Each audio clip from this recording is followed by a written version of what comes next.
Assalamualaikum warahmatullahi wabarakatuh. Kembali lagi bersama kami, channel Obor Malam. Kali ini saya akan membawakan sebuah cerita yang ditulis oleh akun @rian_nurfajri dengan judul Ambulan Berdarah. Untuk link cerita akan kami cantumkan di deskripsi. Bagi kalian yang ingin membaca langsung ceritanya, kalian bisa klik link tersebut, sekaligus kalian juga bisa support penulisnya. Oke, sebelum lanjut ke cerita, kalian bisa klik tombol subscribe juga supaya bisa terus mengikuti cerita dari channel Obor Malam. Oke, kita langsung ke ceritanya ya. Tahun 2002, Pak Harto sedang melamun di depan rumahnya dengan ditemani segelas kopi dan sebatang rokok. Beliau termenung. Dengan usianya yang menginjak 40 tahun. Cukup sulit baginya untuk mencari pekerjaan. Beliau juga sadar kalau melamar di kantoran adalah hal yang mustahil bagi dirinya. Di tengah-tengah lamunannya, datanglah seorang teman dekatnya yang muncul entah dari mana dan mengagetkan Pak Harto yang sudah sedikit mulai melamun. "Hei, ngapain ngelamun aja? Udah malam," tegur temannya tersebut. "Duh, pusing gua." "Pusing kenapa lo?" "Pusing, gua udah coba ngelamar kesana sini, tapi belum ada yang dipanggil. Gua coba nyimpen lamaran di kantoran, tetap juga gak ada yang dipanggil. Lagian, lu kan udah tua, kantoran juga ogah dari malu." "Iya, makanya gua pusing ini," ujar Pak Harto. Ternyata temannya ini bernama Pak Hardi. Kebetulan memang Pak Hardi ini menjadi teman dekatnya semenjak kecil dulu. Lalu Pak Hardi mengajak ngobrol Pak Harto. Di tengah-tengah perbincangannya yang kepenting itu, datanglah Pak Karno. Pak Karno ini adalah RT di desa tersebut. "Deh, kalian ribut mulu. Lagi pada ngapain?" "Biasa, Pak.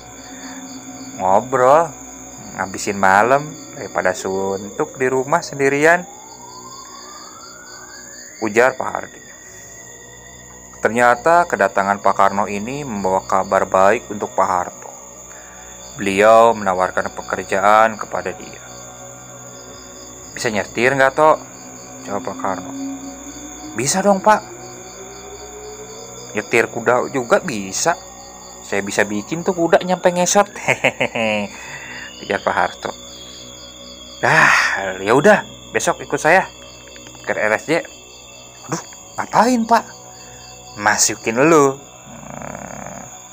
Udah gini aja, lu besok siap-siap. Nanti ada tawaran kerja buat lu. Makanya lu besok bangun pagi ya," ucap Pak Karno ke Pak Harto. "Siap, Pak." "Ya udah, saya langsung pamit pulang ya. Ingat, besok pagi. Jangan kesiangan lu bangun," ujar Pak Karno. "Iya, tenang aja, Pak." "Ya udah ya, saya langsung balik. Assalamualaikum." "Waalaikumsalam." Setelah itu Pak Karno pergi, menghilang di gelapnya malam dan dingin serta kabut. Setelah itu Pak Harto dan Pak Hardi melanjutkan obrolannya yang gak terlalu penting. Singkat cerita, pagi pun tiba. Pak Harto yang dijanjikan pekerjaan oleh Pak RT masih terlihat tertidur. Mungkin karena terlalu malam ngobrol dengan Pak Hardi. "Pak, bangun, Pak. Katanya mau ngelamar kerja," teriak istri Pak Harto di rumahnya. Mendengar suara itu, Pak Harto langsung terbangun. Dia langsung teringat akan janjinya dengan Pak RT. Beliau langsung bergegas ke kamar mandi, dan ternyata Pak RT sudah menunggu dia di depan rumahnya. Setelah selesai mandi dan bersiap-siap, Pak Harto mendatangi Pak RT yang sedang berada di kandang ayam miliknya. "Ayo Pak." "Dah, saya nungguin dari tadi. Katanya bangun pagi, siap. Ini saya datang masih molor aja." Hehehe, biasa Pak. Malam, agak malam ngobrol. "Ya udah, ayo kita berangkat." Pak Harto dan Pak Karno berjalan menuju klinik yang berada tidak jauh dari desanya. Klinik tersebut berada di pertengahan antara desa A dan desa B. Jarak dari rumah Pak Harto ke klinik tersebut memakan waktu cuma 15 menit aja. Sampailah mereka di sana dan langsung menemui pimpinan klinik tersebut. Lalu Pak Harto diinterview oleh pimpinan dari klinik tersebut. Awalnya Pak Harto ingin menolak karena tidak setuju dengan jumlah gaji yang didapat. Namun, karena kebutuhan mendesak, akhirnya beliau terima tawaran pekerjaan tersebut. Ternyata tawaran itu adalah membawa ambulan dari klinik tersebut. Singkat cerita, sudah seminggu beliau kerja di situ. Namun belum ada kerjaan atau belum ada pasien yang harus dijemput oleh ambulannya. Pak Harto pun ngerasa gabut. Malah sempat dia ngarep ada kejadian apapun supaya dia bisa keluar membawa ambulan tersebut. Sehingga minggu kedua pun tiba. Ada panggilan yang membutuhkan ambulan. Jadi ada kejadian kecelakaan antara motor dan mobil di dekat desa B, tapi agak jauh lagi. Setelah mendapat instruksi, Pak Harto langsung bergegas memanasi mobil ambulannya. "Loh, kok belum jalan Pak?" tanya pimpinan klinik. "Iya Bu, saya manasin mobil dulu." "Aduh Bapak, keburu meninggal nanti korbannya. Ayo cepetan. Masih sempat aja manasin mobil Pak," ujar pimpinan klinik tersebut. Pak Harto langsung meluncur ke TKP. Perjalanan ke sana menempuh waktu 30 menit. Karena jalanan yang sempit dan juga banyak hewan yang kadang menghalangi jalan. Jadi sedikit lambat beliau membawa kendaraan. Ditambah kadang ada kendaraan yang susah minggir ketika ada ambulan lewat. Singkat cerita, tibalah Pak Harto di TKP kejadian. Beliau sedikit sulit karena banyak warga yang berkumpul di sekitar, sampai-sampai beliau harus berteriak dari jendela agar pada minggir para warga tersebut. "Awas Pak, maaf Pak, maaf." Di sana ada petugas kepolisian yang berjaga. Tampak 2 korban sudah ditutupi pakai daun pisang dari kebun sebelah. Ternyata korbannya berasal dari pengendara motor. Sementara pengendara mobil hanya cedera ringan. "Dari mana Pak?" tanya petugas kepolisian. "Saya dari klinik Pak, ini dapat panggilan suruh angkut korbannya Pak." "Ya udah, silakan Pak. Saya bantu ya Pak," ujar Pak polisi tersebut.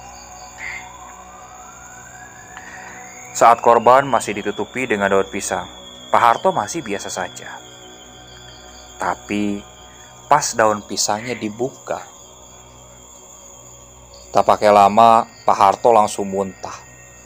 Karena baru pertama kali melihat jenazah yang sedikit hancur. Melihat Pak Harto muntah, Pak polisi langsung bertanya heran. "Kenapa Pak? Baru pertama kali Pak?" "Iya Pak, ini pertamanya kalinya saya bawa jenazah Pak. Aduh, maaf ya Pak." "Ya udah, kalau gitu saya aja yang angkat. Bapak tunggu di mobil," ujar Pak polisi tersebut. Setelah jenazah sudah di dalam mobil, Pak Harto langsung jalan kembali menuju ke klinik. Sendiri menyetir, ditemani jenazah korban kecelakaan itu bukan hal yang gampang, kata beliau.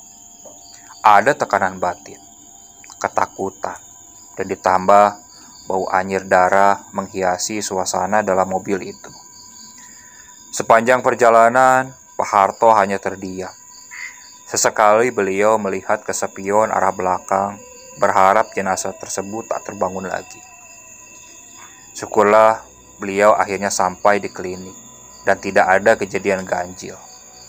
Pak Harto langsung dipanggilkan suster dan meminta dibawakan jenazahnya ke dalam. Saat Pak Harto ingin menutup pintu belakang, beliau lihat darah menggenang di lantai mobil. Darah tersebut cukup banyak dan sangat kental.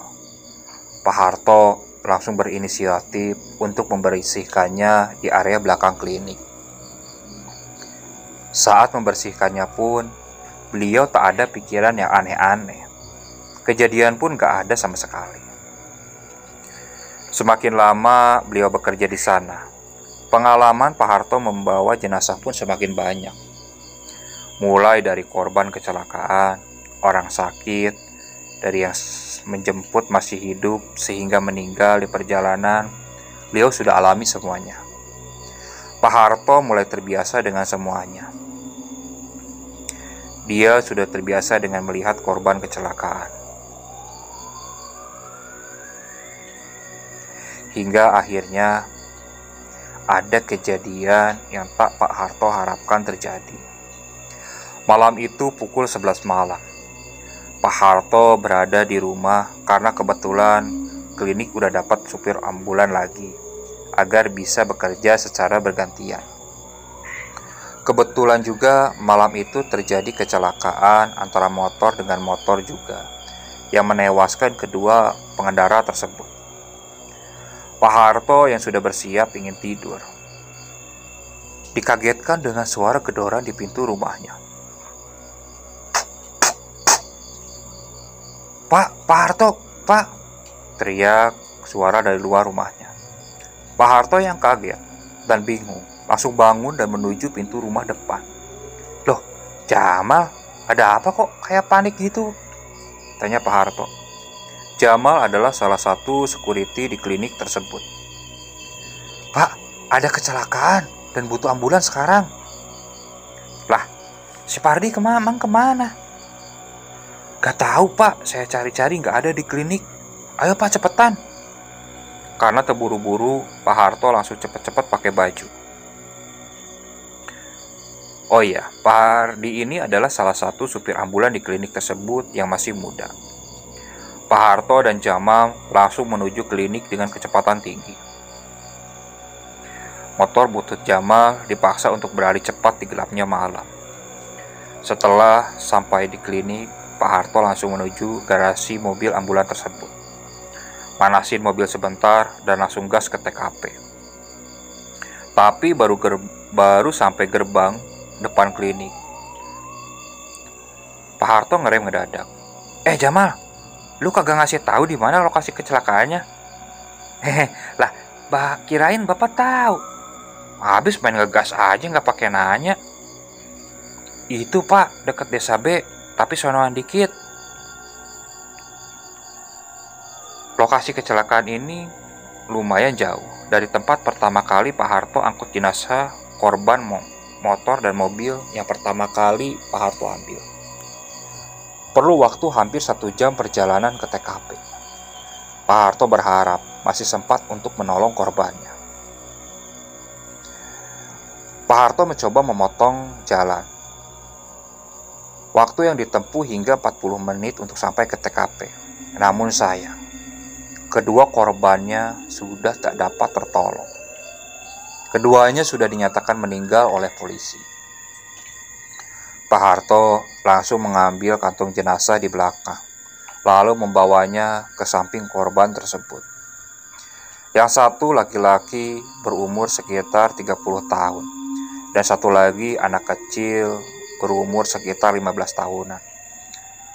Pak Harto kaget, karena bagaimana bisa anak sekecil ini diizinkan oleh orang tuanya untuk membawa motor malam hari. Kondisi jenazah kedua ini berbeda, tapi kata Pak Harto, kondisi paling parah yaitu anak kecil tersebut. Kondisinya dengan kepala terbelah di tengah sampai hidungnya. Kedua tangannya patah. Mukanya penuh dengan darah yang berasal dari belahan kepalanya tersebut. Pak Harto pun hanya bisa istighfar berkali-kali melihatnya. Sementara korban satunya lagi tidak terlalu parah. Namun dugaannya adalah tulang rusuk yang remuk dan juga benturan di kepalanya. Pak Harto melihat motor dari kedua korban tersebut ngeri. Karena motor itu benar-benar sudah tidak berbentuk lagi. Dengan dibantu polisi, Pak Harto mengangkat jenazah tersebut ke dalam mobil. Setelah itu, Pak Harto langsung pamit ke polisi dan kembali menuju klinik. Ini adalah pertama kalinya Pak Harto membawa korban jenazah kecelakaan di malam hari. Yang namanya desa, pasti masih banyak pohon-pohon tinggi di sekitar jalannya. Lampu pun hanya adanya. Untung lampu mobil ambulan tersebut masih berfungsi dengan baik. Pak Harto menjalankan mobilnya tidak terlalu kencang karena takut ada hewan milik warga yang tiba-tiba menyeberang jalan. Jalan menuju desa B dari TKP harus melewati sedikit hutan dan jalan yang berkelok-kelok. Di situ pun tidak ada lampu sama sekali. Hanya lampu mobil saja yang menerangi jalan tersebut. Saat mobil memasuki wilayah tersebut, tiba-tiba Pak Harto merasa merinding. Pikirannya mulai sedikit cemas, tapi cepat-cepat ditepis oleh Pak Harto dengan memikirkan hal lain yang bisa merubah suasananya menjadi nyaman dan tidak takut. Namun, rasa merindingnya makin kuat. Malam pukul 1 pagi lewat di jalan dengan jenazah korban kecelakaan itu. Amat mengerikan, kata Pak Harto. Di sini nyali Pak Harto mulai sedikit ciut. Ia mulai sedikit panik dan kadang-kadang melihat ke arah spion di belakang. Pak Harto sedikit menaikkan kecepatan mobilnya. Dalam hatinya pun dikencangkan doa-doa agar tak terjadi apa-apa. Namun, mungkin ini adalah hari sialnya.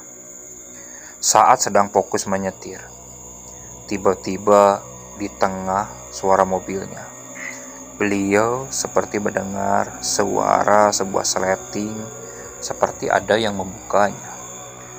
Shut. Pak Harto makin gak karuan. Beliau mulai berkeringat. Arah suara tersebut berasal dari arah belakang, yang berarti dari kantong jenazah tersebut. Pak Harto melihat ke spion belakang.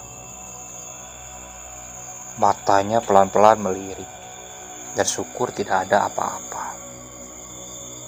Suara buka sleting tersebut hilang. Kali ini tercium bau anjir darah yang cukup kuat. Beliau makin kuat beristighfar di dalam hatinya.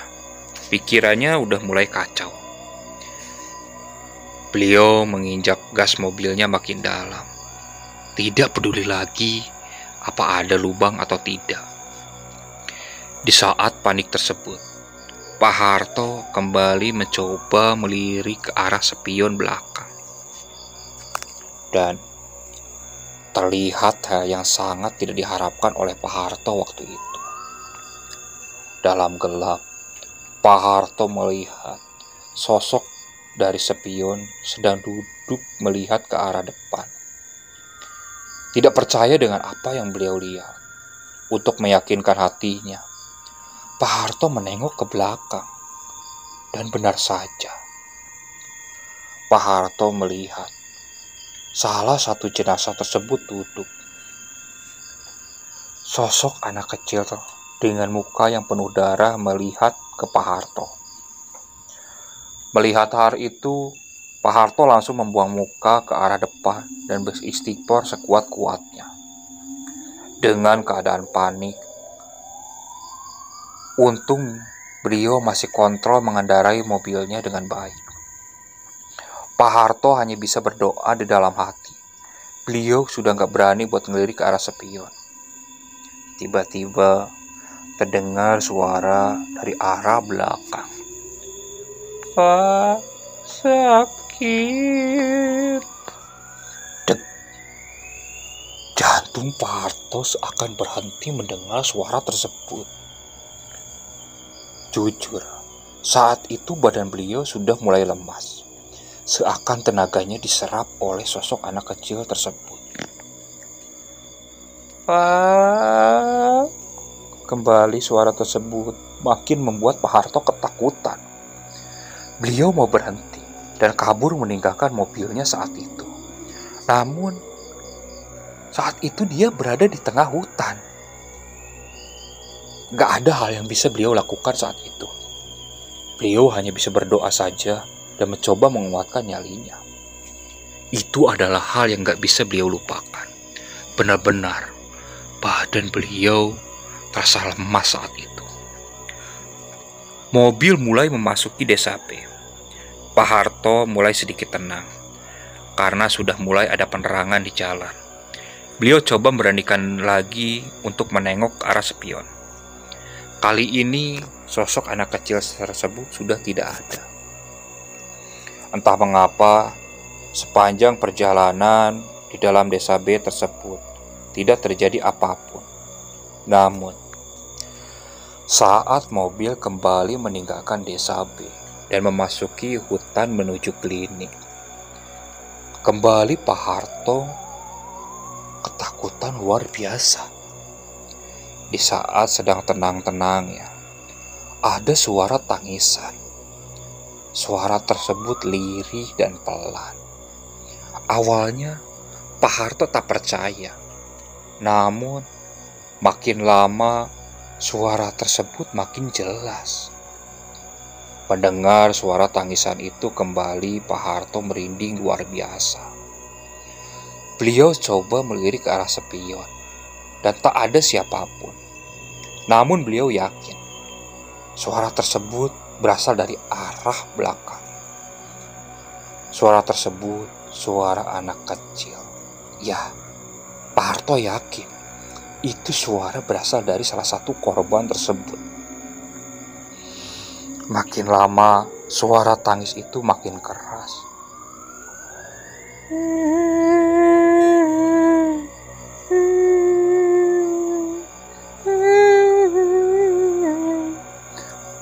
Pak Harto kali ini benar-benar lemas.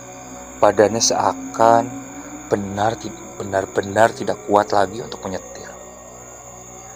Pak Harto coba beranikan diri kembali untuk melihat ke belakang. Pelan-pelan beliau gerakkan kepalanya ke arah belakang. Benar saja, suara tersebut berasal dari salah satu kantong jenazah itu. Kantung jenazah yang Pak Harto yakin isinya adalah korban yang anak kecil tersebut. Beliau kembali melihat ke arah depan dan kembali berdoa.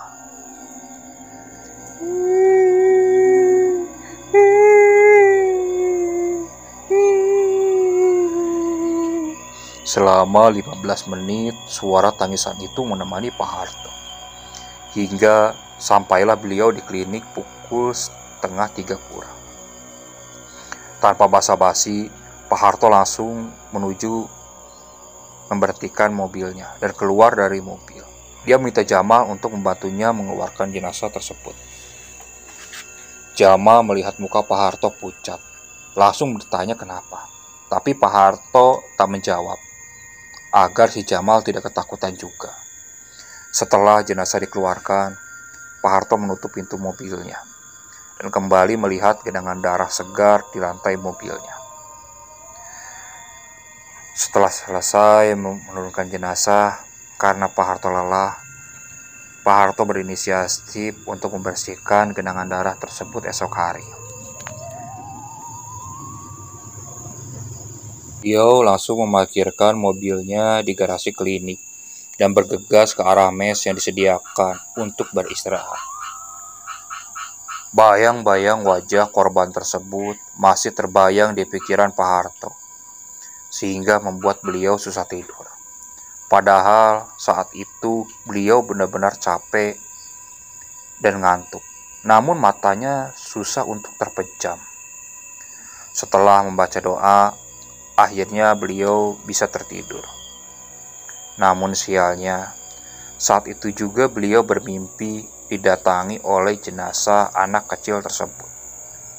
Anak kecil tersebut sepertinya ngasih pesan, tapi beliau lupa apa pesannya, karena kejadiannya memang terlalu lama. Jam 9, Pak Harto bangun. Beliau langsung mandi dan bersiap-siap standby kalau ada panggilan lagi. Tak lupa Pak Harto juga mencuci bekas genangan darah semalam. Namun agak susah karena sudah cukup mengering.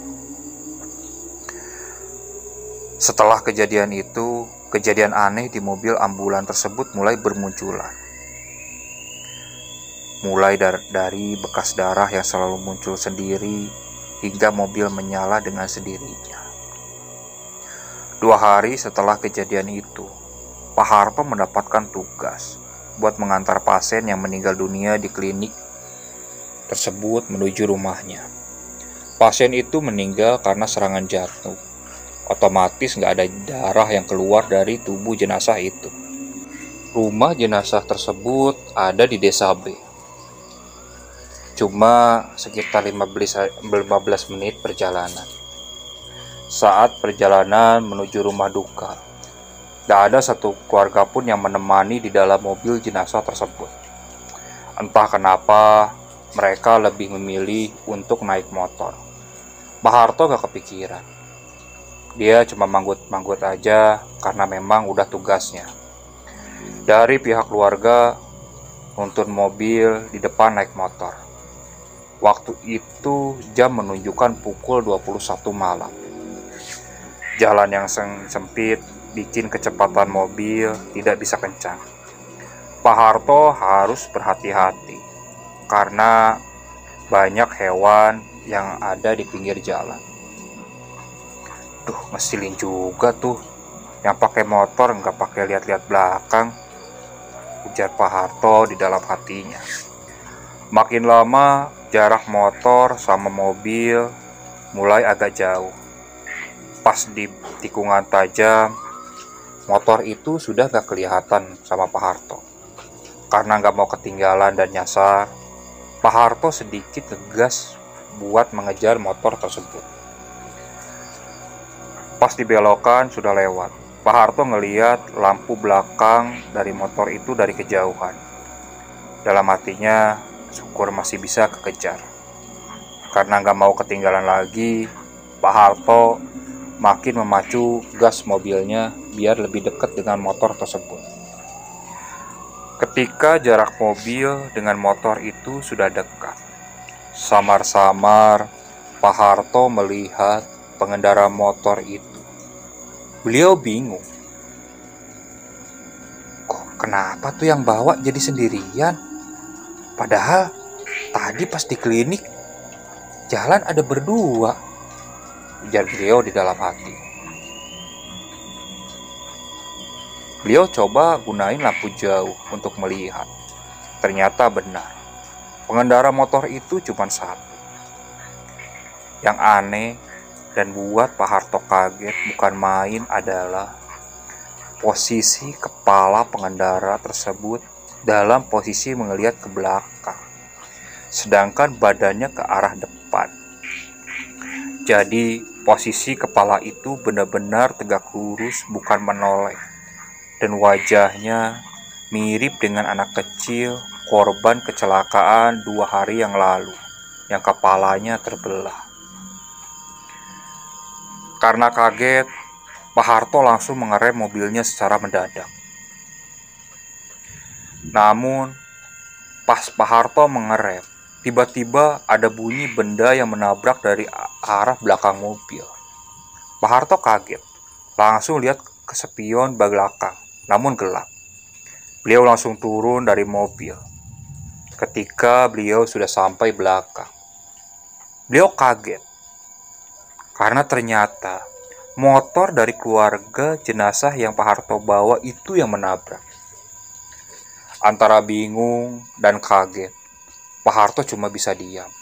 Dua pengendara itu ngomel-ngomel ke Pak Harto karena mengerem ngedadak dan bikin mereka menabrak.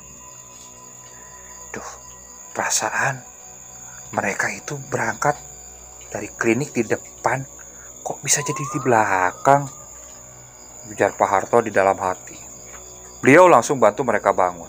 Walaupun kedua orang itu masih ngomel-ngomel, namun gak terlalu ditanggepin sama Pak Harto.